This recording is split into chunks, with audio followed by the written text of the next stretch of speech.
मान्य विश्वनेते आदरणीय नरेंद्र मोदी साहेबांच्या नेतृत्वाखाली महायुतीचे उमेदवार मोठ्या मताधिक्याने निवडून येतील असं मला पूर्ण विश्वास आहे. कोपरगावचे माजी आमदार मात्र अजूनही अदृश्य दिसत आहेत. तुमच्याबद्दल अनेक तक्रारी त्यांनी केल्या आहेत आणि मुख्यमंत्र्यांची भेट झाली तरी सुद्धा त्यांची नाराजी अजून दूर झालेली दिसत नाही.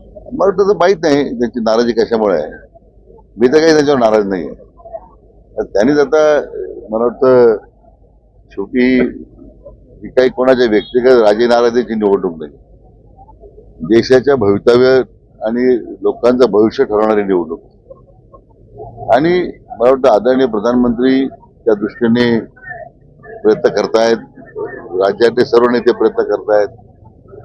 जे काही किरकोळ मतभेद असतील, त्यांचा काही समज गैरसमज असेल तो निवडणुकीनंतर बसून दूर करता येईल. उत्कर्ष रुपवतेने त्यांची भेट घेतली त्यावरती बाळासाहेबांनी टीका केली की त्यांचं दोघांचं नेमकं काय ठरलंय.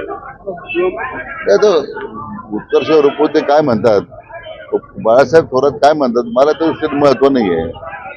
याचं कारण की मुळातच बाळासाहेब कोणत्या पक्षाचा प्रचार करतात हा महत्वाचा आहे.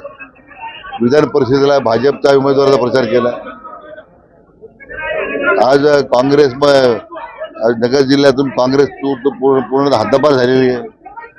ते मोठं पुण्याचं काम त्यांनी केलेलं आहे.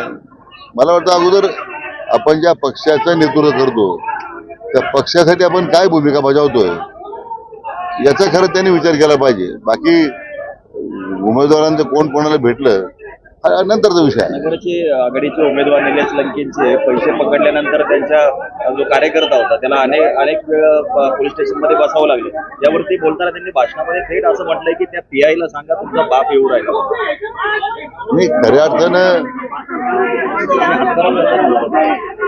अर्थानं आता लोकांच्या समोर उमेदवाराचं खरं रूप काय आहे हे आता समोर आलेलं आहे. जनता त्यावर निर्णय घेईल.